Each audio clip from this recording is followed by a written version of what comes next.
Bienvenue sur la chaîne La vie c'est tout. Cet épisode est un épisode hors série.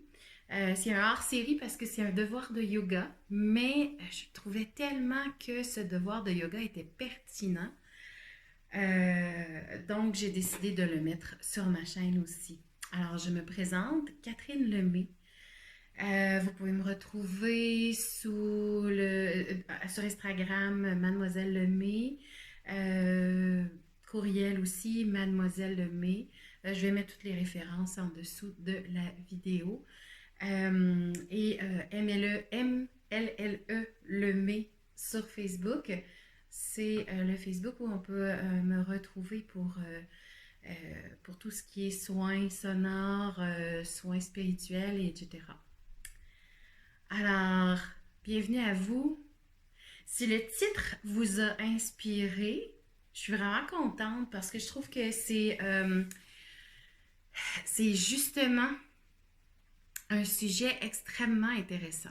Donc, en fait, cette vidéo est un devoir où je dois m'exprimer, où je dois donner ma réflexion face à un texte en lien avec le yoga que j'ai lu dans le cadre du cours. Puis comme j'ai dit tout à l'heure, vraiment très pertinent. Donc, le titre du texte, parce que c'est un texte extrait d'un livre, et je mettrai peut-être la référence en dessous, il va falloir que je redemande à Judith, ma prof, de nous redonner la référence exacte. Mais le titre, en fait, c'est Effort, prise de conscience et joie. Oh là là! Vraiment très intéressant, déjà dans le titre.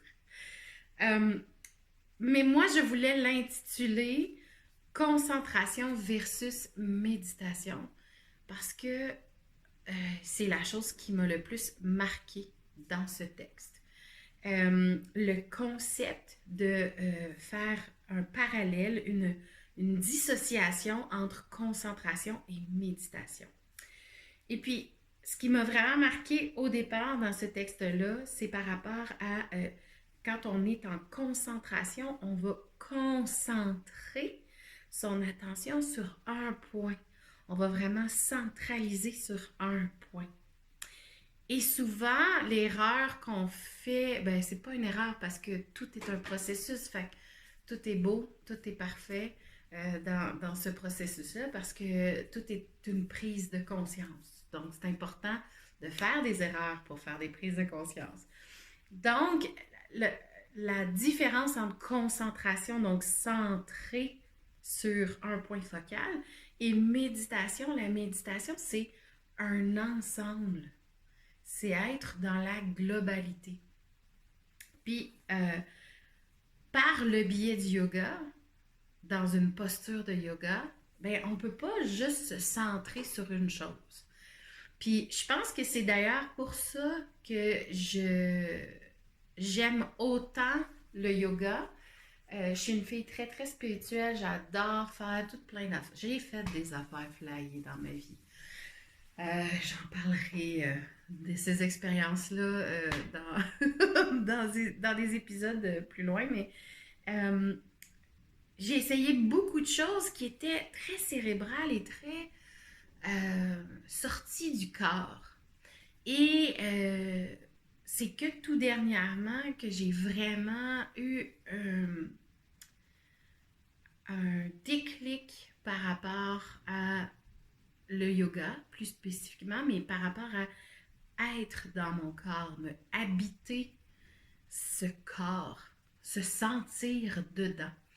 Et parce que j'ai toujours eu de la difficulté à faire des sports, c'est pas quelque chose qui m'attirait au départ. Par contre, je suis violoniste, alors j'ai pas le choix d'être dans mon corps quand je joue de mon instrument, parce que c'est un instrument qui est extrêmement demandant physiquement, dans la subtilité des mouvements, sauf qu'on ne peut pas aller dans la subtilité et dans la concentration. Le violon est aussi dans la méditation et le lien est tellement puissant dans ce texte-là en lien avec ça parce que beaucoup de choses dans notre vie vont être le reflet de cette chose-là. Si on essaye de se concentrer sur un seul point, bien souvent on va se déstabiliser, puis on va oublier tout ce qui est important autour. Puis oui, porter notre attention ou être concentré sur une multitude de points, c'est extrêmement exigeant aussi.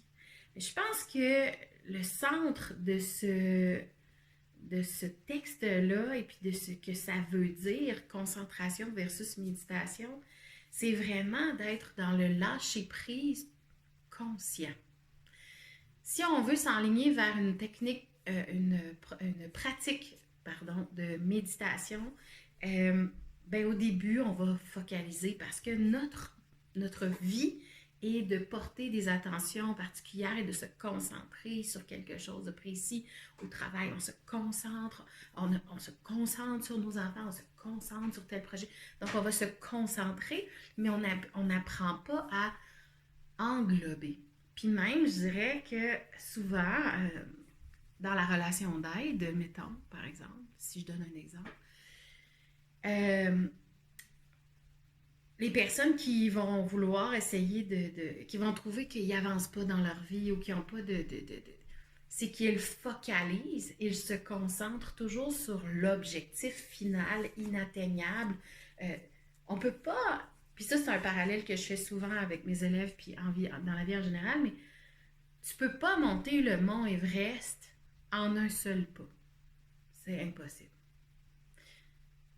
Ça prend déjà 3 semaines pour se rendre à la marche au camp de base 1. Fait que déjà en partant, tu peux pas vraiment compter un seul pas pour aller jusqu'en haut. Puis là, ben, s'ensuit une multitude de montées pour des gens qui ont déjà assisté à des conférences, des gens qui ont fait la montée de l'Everest.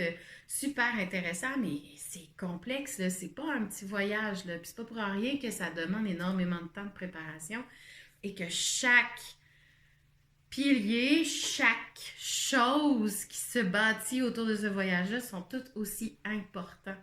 S'il manque une échelle, s'il manque une corde, s'il manque une tente, si on va trop vite du camp 1 au camp 2, on prend pas le temps de s'acclimater non plus.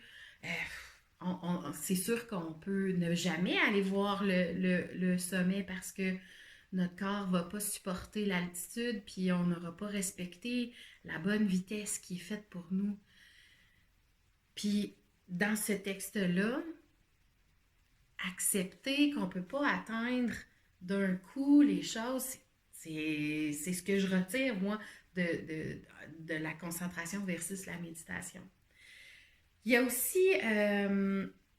ce qui est vraiment intéressant avec les postures de yoga, c'est que ça demande tellement d'engagement au niveau des muscles, chose que je ne connaissais pas avant. Moi, je pensais qu'on faisait, que c'était beau, hein? C'était très joli du yoga. Tu sais, quand on regarde les enchaînements que les gens font, puis on fait « Oh, qui sont flexibles, c'est donc bien beau! » Mais dans le fond, il y a énormément de concentration par rapport à l'engagement de nos muscles, puis la façon de structurer, de placer notre corps, puis d'aller toujours dans le juste milieu. Mais le juste milieu, ça se ressent. Et ce que je trouve super intéressant avec ce texte-là de l'effort, prise de conscience et joie, c'est qu'au départ, effectivement, ça se fait en 3 étapes. Au début, on va avoir un effort, on va pousser trop loin le corps, on va se créer des tensions parce qu'on est concentré sur la nouvelle affaire qu'on veut apprendre ou on est concentré sur tel endroit du corps. On va faire une focalisation, mettons, sur les 4 points d'ancrage des pieds. Bien là, je vais juste penser à mes 4 points d'ancrage, mais ça se peut que mon bassin soit tout croche, puis que je ne suis pas en train de garder une structure dans mon corps. Fait que ça fait en sorte que le lendemain, après ma journée, mon yoga, je vais faire « Hey, j'ai mal au dos. » Je ne sais pas pourquoi. La douleur est un indicatif qu'on n'est pas en train de méditer, mais en train de se concentrer souvent. Puis, dans la méditation, arrive le juste milieu. Le juste milieu entre la concentration sur tous ces points et un effort et un relâchement à la fois. C'est sûr que ça ne s'atteint pas en 2 secondes. Puis je pense que c'est la même chose dans la vie. Tu sais, si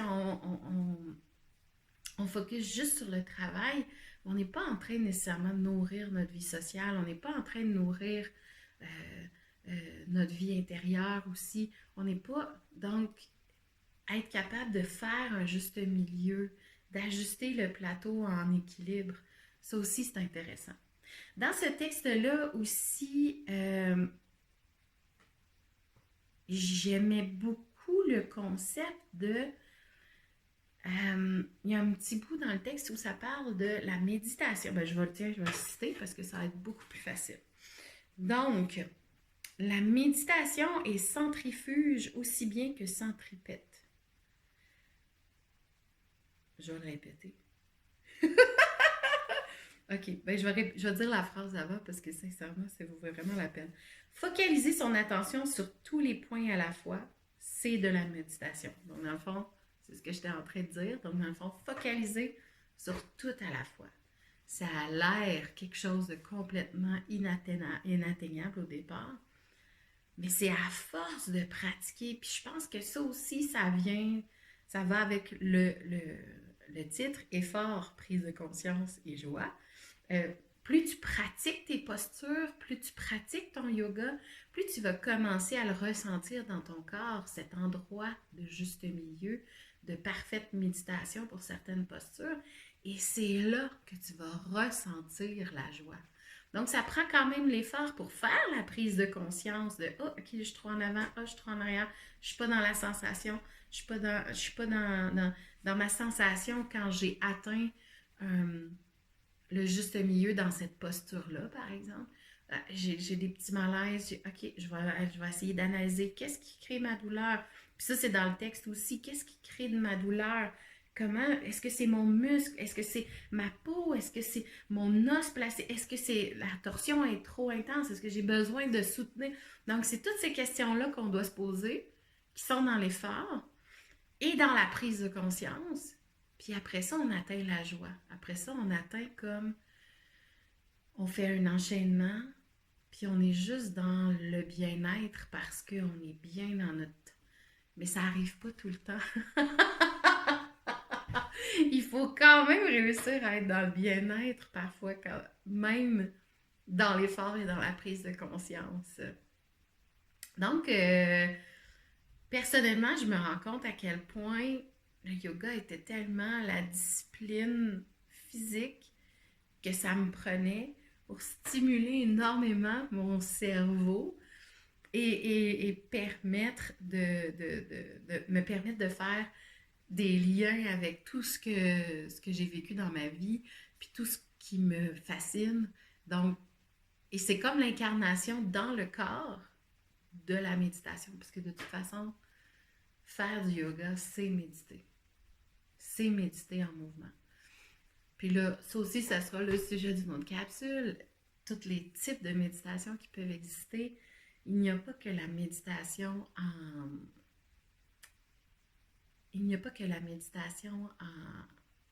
de façon... j'ai juste le terme en anglais, le stillness. Là, ce n'est pas que la méditation en silence, sans bouger, etc., qui est de méditation. Il y a vraiment toutes sortes de méditation. La méditation, c'est un état. Donc, être dans l'état de pleine conscience de tous ces mouvements, de tous ces engagements dans le corps, dans le yoga, c'est méditer. Il y a des méditations qui se font dans le mouvement, mais un mouvement répété où le corps va tourner. C'est drôle parce que cette semaine, j'ai donné j'ai transmis des vidéos à mes élèves en lien avec les derviches tourneurs, parce qu'on parlait de l'islam, puis chez les soufis, c'est une pratique, la prière va se faire avec les chants, avec la danse, on est très présent, on est très en gagne, puis on est en train de vivre un moment spirituel intense. Donc les derviches tourneurs sont des hommes qui vont tourner sur eux-mêmes durant la prière. Vraiment fascinant à regarder si vous n'avez jamais vu ça. Il y en a des très beaux des vidéos de derviches tourneurs, c'est vraiment très intéressant. Puis ça va vous rappeler des moments quand vous étiez petit. où on est, mais donc ça, s'étourdir en tournant. Surtout si vous avez déjà fait ça avec des grandes robes. Ils font ça justement avec des grandes jupes avec du poids au bout, je pense. Ça, ça rend le mouvement encore plus intéressant. Et je suis sûre qu'en tournant avec le poids de ces vêtements-là, ça doit amener une autre dimension à la méditation. Bref, une autre chose que je trouvais... Ah oui, mais là, j'étais dans une parenthèse de méditation et centrifuge, aussi bien que centripète. Oh, quel beau lien avec les derviches tournants! Euh, je trouve que ça fait un lien avec un truc que j'ai déjà lu en lien avec... Puis d'ailleurs, que j'ai un tatou de ça. J'ai une petite spirale faite de petits pas, faite de petits points sur mon poignet. C'est un pense-bête, c'est un rappel de ne jamais justement viser l'objectif. L'objectif, faut pas l'éloigner, mais c'est pas seulement ça qui est important dans la vie, c'est chaque petit pas pour se rendre à l'objectif aussi. Si on se met des œillères puis on se concentre sur l'objectif, ça devient très difficile puis on oublie tout le reste. Mais si chaque pas prend son importance et on le déguste, ça amène différent. Donc, autant la méditation permet de se rentrer à l'intérieur de soi, qu'elle nous permet aussi par la suite de sortir vers l'extérieur de soi, d'aller prendre ce qu'on a puisé à l'intérieur de nous pour le transmettre par la suite. C'est exactement ce que je fais avec cette chaîne et avec cette série de podcasts. C'est de puiser ce que j'ai à l'intérieur de moi, mon savoir, mes constatations pour l'envoyer vers l'extérieur et le permettre de vivre parce que ça me nourrit moi, mais dans la pyramide de Maslow, être au top, c'est aussi pouvoir retransmettre. Dans mon cas, ce que j'ai aussi trouvé extrêmement pertinent et qui est venu me chercher dans ce texte-là, c'est qu'il y a un petit passage par rapport au massage. Ne pas jumeler massage et yoga. Et là, j'ai fait comme quoi? Par contre, ce qui spécifie dans le texte, c'est que le professeur de yoga qui est formé là-dedans va aller parfois par le toucher. C'est un petit peu plus difficile de faire ça, mais par le toucher, il va aller réveiller les sections qui sont un peu mortes, où on porte moins notre attention pour les re-rendre. Ouais. Pour les réveiller puis nous les redonner à notre conscience. Parce que c'est pas vrai toutes les personnes qui pratiquent le yoga sont toujours en pleine conscience de tous les engagements qu'ils ont dans leur corps. Puis ça fluctue d'une journée à l'autre. Hein? Donc, il faut être aussi dans l'humilité quand on pratique le yoga par rapport à ça. Mais ce qu'il parlait, c'était d'un certain toucher qui réveille le corps. Mais là, il abordait aussi le fait de se faire masser, c'est d'aller stimuler de façon artificielle nos muscles pour leur permettre un relâchement, mais ce relâchement-là, il est produit par quelque chose de l'extérieur.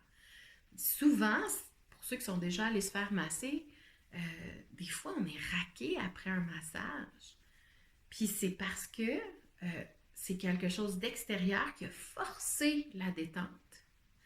Et là, dans son texte, il parle du yoga qui permet l'extension, qui permet une liberté par l'extension des muscles, par l'extension. On permet une liberté du corps pour atteindre un bien-être et qui est encore meilleur que le massage parce qu'il vient de nous-mêmes. Ça vient de nous. Et là, ça, c'était une belle constatation que j'ai faite par rapport à ce texte-là parce que je trouvais que, wow! Je vais le lire. Le yoga est une extension qui donne au corps la liberté de se relaxer par lui-même. C'est une relaxation naturelle. dans le temps que l'on vit en ce moment, pour ceux qui vont regarder cette vidéo au moment de sa sortie, pour le moment que l'on vit en ce moment, c'est-tu pas merveilleux d'être capable de s'automasser par le biais du yoga? Euh, oui, hein? On dirait que les mots me manquent. Mais c'est vraiment venu me chercher parce que c'est vrai que d'aller toujours aller chercher à l'extérieur des solutions pour nous aider à aller mieux, c'est aller seulement enlever une couche de poussière sur, enlever une couche de poussière sur la plage. Je veux dire, tu sais, si on tasse un petit peu de saleté sur il y a bien du sable sur une plage, hein? Fait que, tu sais, si t'es poussette du sable, oui, ben peut-être que tu vas lisser un peu le sable, mais il reste que, il y en a une couche épaisse, puis ça se peut que le vent ramène tout ça après. Donc, c'est enlever momentanément un malaise. Euh, Souvent, le travail va se faire plus profondément si c'est nous-mêmes qui l'amorce puis qui va chercher les bons outils pour, à l'intérieur de soi, se permettre de... Mais je suis pas en train de dire qu'on n'a jamais besoin d'aide extérieure. C'est pas ça. C'est justement aller chercher les bons outils. Puis si on utilise toujours le même outil, à un moment donné, le marteau, il peut juste planter des clous puis en enlever. Il ne pourra pas scier du bois. Il ne pourra pas... Donc, il faut aller chercher différents outils aussi pour se permettre d'avoir un coffre à outils assez rempli pour pouvoir construire des meubles. Des fois, je me perds dans mes métaphores. Bref, ce texte m'a vraiment beaucoup plu et je trouvais que son parallèle était vraiment, vraiment, vraiment intéressant. Euh, Puis, il termine son texte, déparlant, hein? Ça peut aider des fois, à restructurer l'idée. euh, il termine son texte par rapport à l'analyse. Fait que dans le fond, il revient à la concentration. Fait que si tu te concentres, ça te permet une analyse. Quand tu as terminé ton analyse, mets-toi en méditation pour te permettre d'aller plus loin dans la pratique et atteindre la joie à travers la pratique. Je pense que c'est ce qui conclut cette réflexion fort intéressante. Pour tous ceux qui ont la difficulté, puis je vais faire une parenthèse. Mes parenthèses, je les adore. Pour ceux qui ont la difficulté à méditer puis qui ont envie de démarrer à méditer, qui ont envie d'intégrer ça à leur vie. Premièrement, super méga important de ne pas se donner un objectif de je vais être capable de méditer 1 heure à tous les jours. Ça s'apprend. OK? Puis quand on apprend quelque chose, ben, on y va petit peu par petit peu. Il y a de magnifiques applications qui existent pour ça. Puis avoir des méditations guidées, c'est juste parfait. Puis pensez que vous allez être capable de laisser aller votre cerveau dès le départ. C'est penser que la méditation, c'est se vider l'esprit. Ce n'est pas ça. Premièrement, il faut apprendre à rester dans une position plus que 2 minutes, mettons. Fait que si vous n'êtes pas capable de vivre ça, ben commencez par ça. Après ça, être capable de rester les yeux fermés. Si vous voulez vivre une méditation j'ai encore juste le mot stillness. Si vous voulez vivre une méditation en calme et en silence et sans mouvement, ben, allez faire les exercices de pleine conscience. Il y en a en quantité industrielle de ça. Ce qui est super important là, à se dire, c'est que justement, ce texte-là parle de ça. C'est d'être capable de focaliser sur qu'est-ce qui vous dérange dans l'apprentissage, puis essayer d'aller pousser plus loin par rapport à ce qui vous dérange. Donc, si c'est être assis de telle façon, changez votre posture, allez essayer une autre posture. pour vous mettre confortable. Moi, ma méditation, j'ai développé une très grande pratique de méditation, mais ça fait des années que je le fais. Puis au début, c'était 5 minutes par semaine. Puis après ça, j'ai augmenté. Mais l'affaire, c'est que je me suis trouvé une posture confortable dans un endroit confortable. J'ai ma chaise à méditer avec ma couverture. J'ouvre ma fenêtre pour avoir une circulation d'air. Je me mets de l'encens, j'allume une chandelle, je me mets dans une ambiance. Puis par la suite, ma méditation n'est jamais pareille de fois en fois non plus, tu sais. Selon ce que je vis dans ma vie, puis si j'ai de l'agitation mentale, ben, juste observer cette agitation mentale-là, c'est une méditation. Juste recentrer à respirer calmement, c'est une méditation. J'ai eu magnifique initiation à la méditation avec mon chat qui voulait juste peser sur ma bedaine pendant que je méditais. Elle a vraiment envie de faire ça, mais c'est parce que ça fait en sorte que j'ai un péteux de chat dans le nez pendant que je médite. Alors, à un moment donné, au début, je la tassais tout le temps, mais elle revenait tout le temps, puis je me suis dit, est-ce que ça fait partie de ma pratique? Est-ce que ça veut dire qu'il faut que je sois capable de garder ma centration, garder mon contrôle, malgré tout ce qui se passe autour? Est-ce que c'est ça, la méditation? Puis en le travaillant, je me suis rendu compte que ça améliorait ma façon de méditer, puis ça avait amélioré ma perception de la méditation. Fait que c'est un apprentissage, c'est un enseignement, mais c'est jamais pareil. Fait que pour tous ceux qui ont envie de vivre ça, vous pouvez commencer par vous concentrer et ensuite de ça, méditer. Ou essayer de sortir de la concentration pour méditer. Ça peut être ça. Puis la méditation peut se faire de toutes sortes de façons. Ce que je faisais avec mes élèves quand j'enseignais le violon en groupe, les gammes, les enchaînements de gammes, c'est une forme de méditation. C'est répétitif, c'est un mouvement constant, le corps est occupé, alors l'esprit peut aller se centrer ou méditer, donc se concentrer sur toutes les parties à la fois. Le yoga en est une forme de méditation, puis là, on pourrait rentrer dans tous les types, mais je vais garder ça pour un épisode plus spécifique plus tard. Alors, merci beaucoup de m'avoir écouté. Je pense que j'ai encore beaucoup parlé, mais ça, c'est mon petit pic à moi. Je peux pas parler dans la vie. Moi, je suis comme ça. Alors, c'est des formations professionnelles de prof, je pense. Alors, merci beaucoup. N'hésitez pas à mettre un pouce bleu puis à vous abonner à ma chaîne aussi parce que ça fait en sorte que je deviens un petit peu plus visible. Puis mon but à moi, c'est vraiment d'éduquer au sens large puis de faire connaître toutes ces techniques merveilleuses au plus grand nombre. La majorité du temps, c'est disponible en anglais, mais en français, il y en a